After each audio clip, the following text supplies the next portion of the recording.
탤런트 김성민 씨의 필로폰 상습 투약이 큰 충격을 주고 있는데요. 투약뿐 아니라 직접 밀반입을 한 것으로 알려져 파장을 일으키고 있습니다.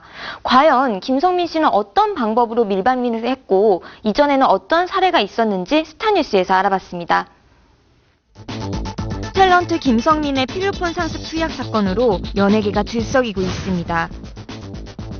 김성민은 필로폰을 투약한 것은 물론 직접 밀반입을 한 것으로 알려져 더욱 충격을 주고 있는데요.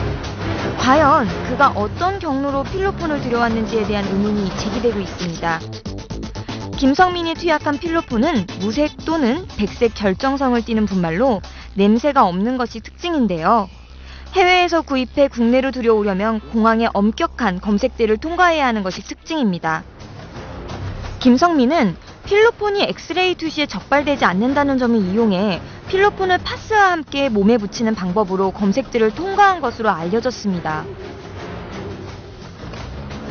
지난 2009년 배우 주지훈과 함께 마약 혐의로 적발된 배우 윤설이는 속옷을 이용해 마약을 들여왔는데요. 윤설이는 마약 투약자들로부터 1억여 원을 받아 일본을 오가며 엑스터시와 케타민을 국내에 밀반입했고 마약 밀반입을 할 때 여성용 생리대 속에 숨겨놓고 속옷을 덧입는 방법을 이용했던 것으로 알려졌습니다.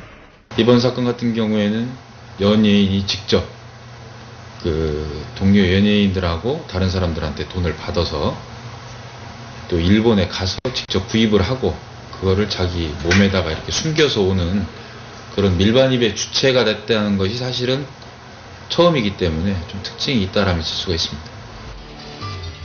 과거 윤설이 사건의 경우 연예인이 직접 밀반입했다는 이유로 다른 연예인들도 마약을 했을 것이라는 가능성이 제기돼 연예계가 긴장 상태에 빠졌었는데요. 일명 윤설이 리스트가 존재할 것이라는 소문이 연예계에 떠돌면서 경찰 또한 리스트와 관련해 극도의 예민한 반응을 보였습니다. 알레지 연예인이니까 같이 하는 연예인도 더 있을 것이다. 얘기했고 그런 거지. 그거 갖다가 경찰기관에서 이미 알고 있는 사람이 이런 식으로 나와버리면은 누가 봐도 그러지. 이러한 분위기는 이번 김성민 사건에서도 볼 수 있는데요. 현재 구속수사 중인 김성민이 마약 관련된 인물이 10명쯤 있다고 자백한 것으로 전해져 파문이 예상되고 있습니다. 검찰은 이 리스트에는 마약 투약과 판매, 운반에 관련된 인물들이 거론되었으며 유명인 혹은 연예인이 포함되어 있을 가능성도 배제하지 않았는데요. 이에 따라 향후 이번 사건의 수사 방향과 범위에 관심이 몰리고 있습니다. 만약 김성민 리스트에 연예인이 포함되어 있다면 마약 수사가 연예계 전반으로 확대될 것이 당연하기 때문인데요. 이미 누리꾼들 사이에는 연예인 공범 여부를 두고 수많은 억측이 쏟아지고 있습니다. 실제로 작년에 마약 사건에 연루됐던 주지훈의 경우에도 수사 과정에서 관련 연예인들이 줄줄이 밝혀졌으며 결국 모두 처벌을 받았기 때문인데요.